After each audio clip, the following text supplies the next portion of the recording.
On my first day at work, I poured hot water on my boss's legs, just to test if he really had no feeling. During meals, to sneak a look at the boss's secretary. I put the food straight in his eyes. Sometimes I even forgot he was paralyzed. When the phone rang, I made him answer it himself. When shaving the boss, I always played pranks, shaving all kinds of weird shapes. Sometimes we had snowball fights together, but the boss was the only one getting hit when walking with the boss. I treated his wheelchair like a skateboard. I never saw the boss as disabled, but I didn't treat him fully like a person either. Strangely, the boss not only didn't fire me, he seemed to enjoy it, and paid me several times more than a normal salary. Just like that, two people with opposite status, skin color, and personality became lifelong close friends. When the wealthy man first looked for a caregiver, many people came to interview. Most were white caregivers in suits, some from prestigious schools, some award winners, and just released from prison. I stood out among them, but I didn't wait in line politely. I barged into his room arrogantly, slapped the contract on the table, making him reject a job offer, because if rejected 3 times, I could collect unemployment benefits. So I didn't give the wealthy man any respect. I mocked his bad fashion and said he had no sense of humor. When he asked if I had other pursuits in life, my eyes said it all, and my honesty made him feel very relaxed. He didn't sign the contract, but asked me to come back for a second interview tomorrow. After leaving, I walked the streets, because I went to prison for robbery. I hadn't been home for 6 months as a poor black man. Even living was a struggle.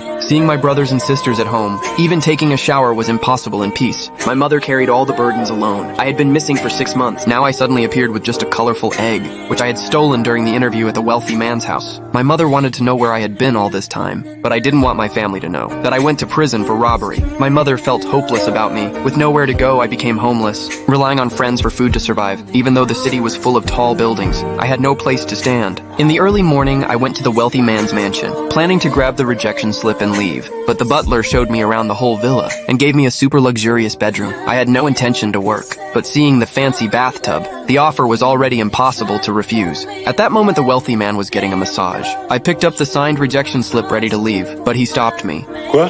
Bon, je veux dire, ça vous gêne pas de vivre sur le dos des autres? Ça vous pose pas un petit problème de conscience? Ça va, merci, et vous?